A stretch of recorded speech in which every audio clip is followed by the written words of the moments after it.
every single human being has this capacity to emote, to feel, to be loyal and true to someone, anyone. It doesn't matter who the person is. It doesn't matter what the person's good points or what the person's faults are. You don't need to look for perfection. See, all of us turn around and say, oh, how can I love this person? He's got so many bad qualities. Do you not love yourself? Are you trying to say that you are free from faults? Then how is it possible? So if it's possible with yourself, it's possible with everyone. And the magic of love is the moment you feel this oneness, the moment you feel affection for someone, you just don't, you see the faults, but you zero in, you focus on the wonderful qualities that the person has, and the entire relationship changes. A relationship that is doomed to destruction.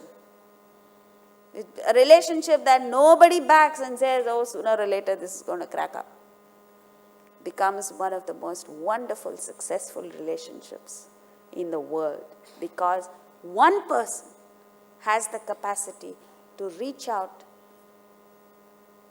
unconditionally.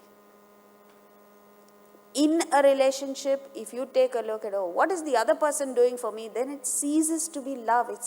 It's business.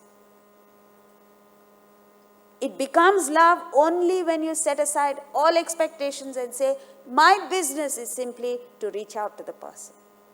What the person does about it is not my concern. But eventually, nobody in the world can withstand the power of love, so the return has to come. And you don't have to even express it. You don't have to send cards, you don't have to send emails, you don't have to send letters, you don't have to do anything except just feel. It gets across. It gets across even to dogs. What are you talking about, human beings? I had this experience recently. Someone invited us to lunch. The lady had invited quite a few people. I walked in, and there was this huge dog sprawled across on the floor. And her first question to me was, are you afraid of dogs? I said, no. The dog didn't even move. He opened one eye, looked at me, and went back to sleep.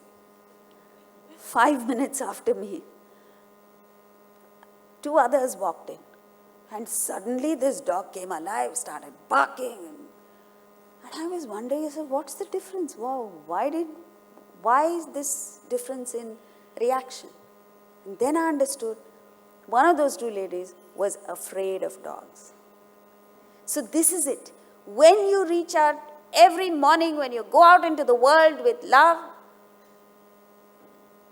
it's like the dog who just opens one eye and goes back to sleep. But when you reach out, you go around your daily business with a sense of separateness, with a sense of otherness, with a sense of hatred, then you evoke the same kind of response from the other person. Then the whole world barks at you. And then you say, why me? Why me? Because you are vulnerable. The world will bark at a person who is afraid, who feels a sense of separateness. The fear comes because of a sense of separateness. The moment you feel one, all fear vanishes. And the world doesn't challenge you anymore. So this is the thing with love.